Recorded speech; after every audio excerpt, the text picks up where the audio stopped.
جو نمازیں نہیں پڑھتا، جو اللہ کی عبادت نہیں کرتا، اس کو قرضہ بھی مت دو، قرض بھی مت دو۔ کہا کیوں؟ قرض سے اس کا کیا تعلق؟ کہا جو اللہ کا قرض نہیں ادا کر رہا وہ تمہارا کیا ادا کرے گا؟ قرض نہیں بلکہ اللہ کا فرض ہے۔ جو اللہ کا فرض نہیں ادا کر پا رہا ہو جبکہ وہ اس کا خالق ہے، تمہارے سے کیا تعلق ہے؟ انسانوں کا زیادہ سے زیادہ چند دنوں تک دوستی ہو سکتی ہے، یا رشتے بھی ہیں تو سانس تک، اس کے بعد کہاں تعلق ہے تمہارے؟ قیامت کے دن تو ماں بیٹے کو نہیں پہچانتی، بیٹا باپ کو نہیں پہچانتا، لیکن بندے اور خالق کا رشتہ تو ہمیشہ سے ہے اور ہمیشہ رہنے والا ہے۔ تم جب نہیں پیدا ہوئے تھے تب بھی تمہارا خالق اللہ ہی ہے، یعنی تمہیں نطفے سے لے کر کے یہاں تک لایا، یہاں بھی تمہارا خالق وہی ہے۔ قیامت کے دن جب وہ تمہیں دوبارہ اٹھائے گا تب بھی وہ تمہارا خالق ہے۔ خالق کا بندے سے رشتہ کبھی ختم نہیں ہوا۔ تو جو بندہ اپنے خالق کے ساتھ مکمل نہیں ہو سکا تو پھر وہ دوسرے کے ساتھ کیسے ہو سکتا ہے؟ دوسرے کے ساتھ اس کے کیا سلوک ہو سکتے ہیں؟ اسی لیے قرآن میں اللہ فرما رہا ہے کیا تم یہ سوچ کر کے بیٹھے ہو کہ ہم نے تمہیں خالی پیدا کیا ہے اور کیا تم نہیں لوٹائے جاؤ گے؟ ہماری طرف لائے جاؤ گے، ہر ایک لوٹائے جائے گا، ہر ایک۔ ابھی چند دنوں پہلے کی ایک بات ہے، ایک چھوٹا سا رسالہ، ایک لٹریچر جو گوتم بدھ کی عبادت کرتے ہیں ان لوگوں کی طرف سے تھا کہ دنیا کا ایک بہت اعلیٰ ذہن کا انسان تھا، اس نے بہترین تعلیمات دی تھی، تو اس پر کسی نے، ایک مسلمان نے نقطہ لگایا تھا اور ان سے بحث ہو رہی تھی جو بدھسٹ ہیں۔ وہ یہی کہہ رہے تھے کہ آپ بدھا کی جو عبادت کرتے ہیں کیوں کرتے ہیں؟ کہا کہ وہ مہان آدمی ہے، مہان انسان ہے، مہان آدمی تھا، بڑے اچھے اخلاق تھے، بڑی اچھی تعلیمات دنیا کو دی۔ تو پھر پوچھنے والے نے پوچھا کہ وہ کہاں ہیں؟ کہا وہ تو چلے گئے۔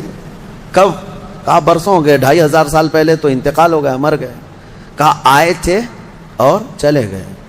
تو پوچھنے والے نے پوچھا تو یہ تو بڑے کمال کی بات نہیں، پھر ان کو لایا کون تھا اور واپس دنیا سے لے کے کون گیا؟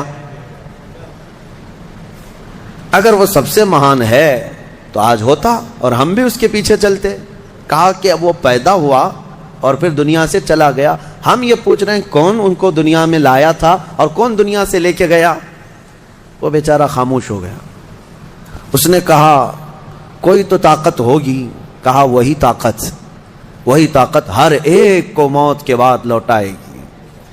دنیا کا چاہے سب سے بڑی طاقت کا انسان بھی کیوں نہ ہو، اسے موت ہے اور وہ اللہ کی بارگاہ میں لوٹایا جائے گا۔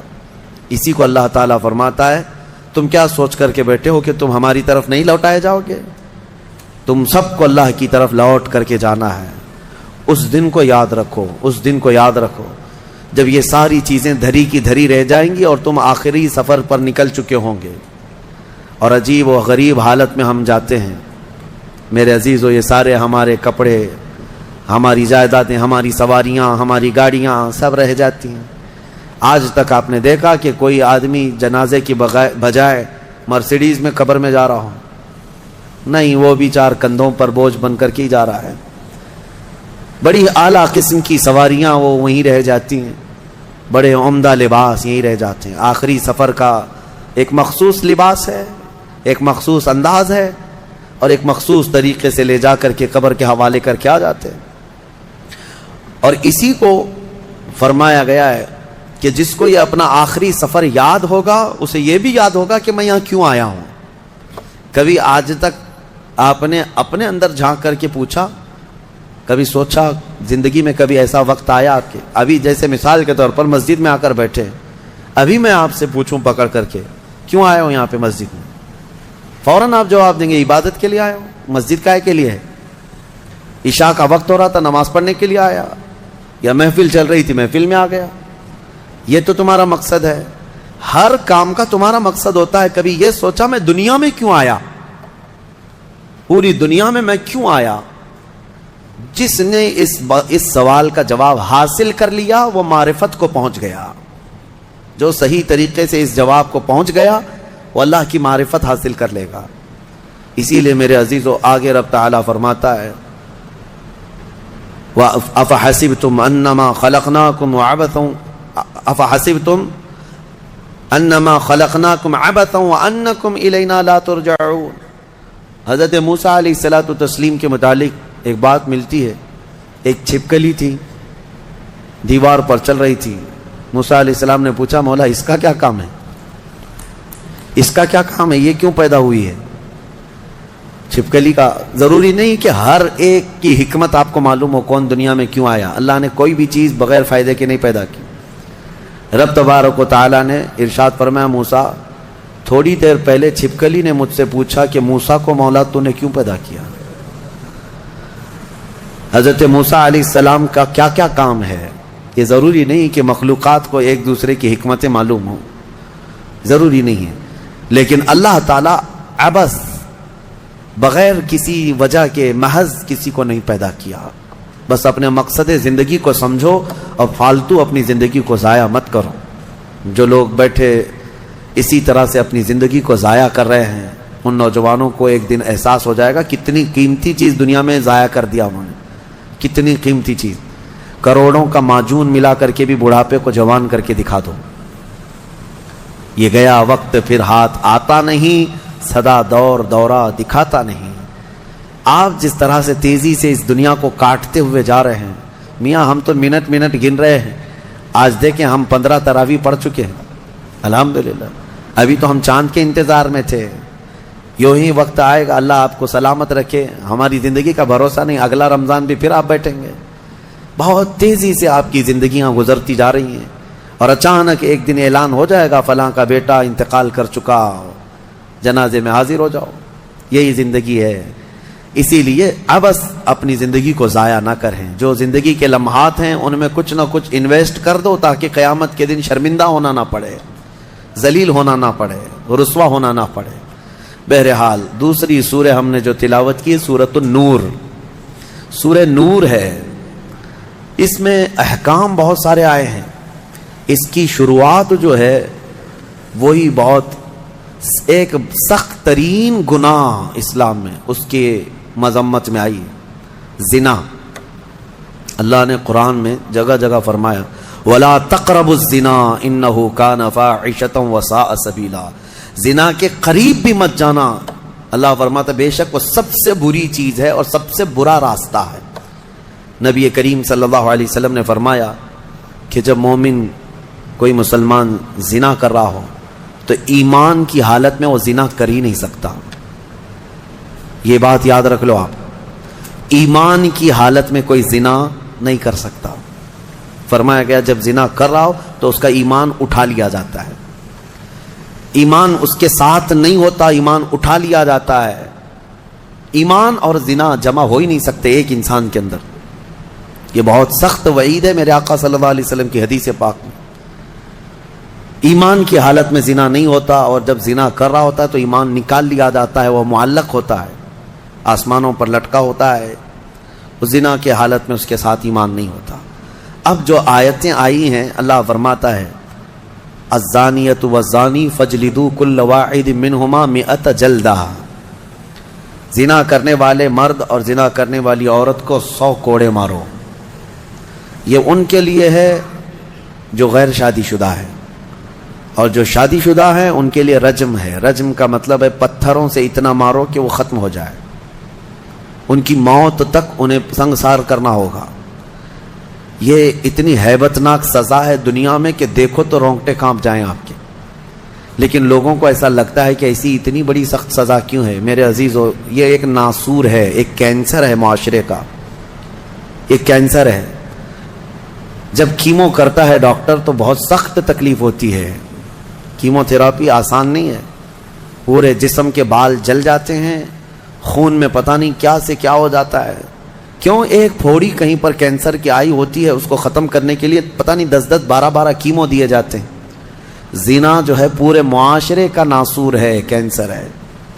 اور اگر اس پھوڑی کو نہیں ختم کیا گیا تو ہر ایک کے ہاں یہی چیز، یہی پھوڑی ہوگی. یہ وائرس کی طرح پھیلے گا.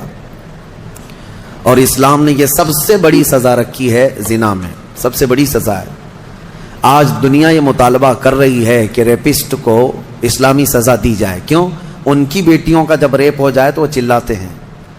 اسلام وہ ہے جو ہر ایک کی بیٹی کو بیٹی کا ہی درجہ دیتا ہے، ایک عظیم خاتون کا ہی درجہ دیتا ہے۔ زنا چاہے بالجبر ہو بالرضا ہو، دونوں زنا ہے، یعنی زور زبردستی کیا ہوا زنا ہی ہے، خوشی سے کیا ہوا اور بڑا گناہ ہے، اور بڑا گناہ ہے، اس میں اور زیادہ ہلاکت ہے۔ اس کے متعلق حدیث پاک میں ہے زانی کے لیے 15 عذابات ہیں، 15 عذاب ہیں، 5 دنیا میں دیے جائیں گے، 5 قبر میں دیے جائیں گے، اور 5 قیامت کے دن دیے جائیں گے۔ یہ 15 عذابات وہ جھیلتا رہے گا زانی، 5 دنیا میں، 5 قبر میں، اور 5 قیامت کے دن۔ جو سب سے بڑا عذاب ہے اس کے لیے، میں نے جو سمجھا، یہ 15 کی میں اگر تفصیل بیان کروں تو بہت لمبا ٹائم جائے گا۔ یہ 15 عذابات کیا کیا ہیں؟ دنیا میں جیسے اس کے رزق کی برکت ختم ہوگی، اس کے چہرے کی رونق اٹھا لی جائے گی، اور جو 5 عذابات اس کے دنیا میں ہونے والے ہیں، اس طرح سے 15 عذابات میں جو سب سے بڑا عذاب میں نے جو سمجھا وہ یہ ہے کہ قیامت کے دن رب تعالیٰ اس کی طرف نظر بھی نہیں فرمائے گا۔ یہ سب سے بڑا عذاب نہیں ہے تو اور کیا ہے؟ اور نبی پاک صلی اللہ تعالیٰ علیہ وسلم کی بہت ساری حدیثیں ہیں کہ اللہ تعالیٰ اس کو نہ عرش کا سایہ عطا فرمائے گا اور نہ اس کی طرف نظر فرمائے گا، بلکہ یہ فرمایا کہ جنت 500 سال کی مسافت سے اس کی خوشبو آ رہی ہوگی، لیکن زانی وہ خوشبو بھی نہیں سونگھ سکے گا۔ بڑی سخت سزا ہے۔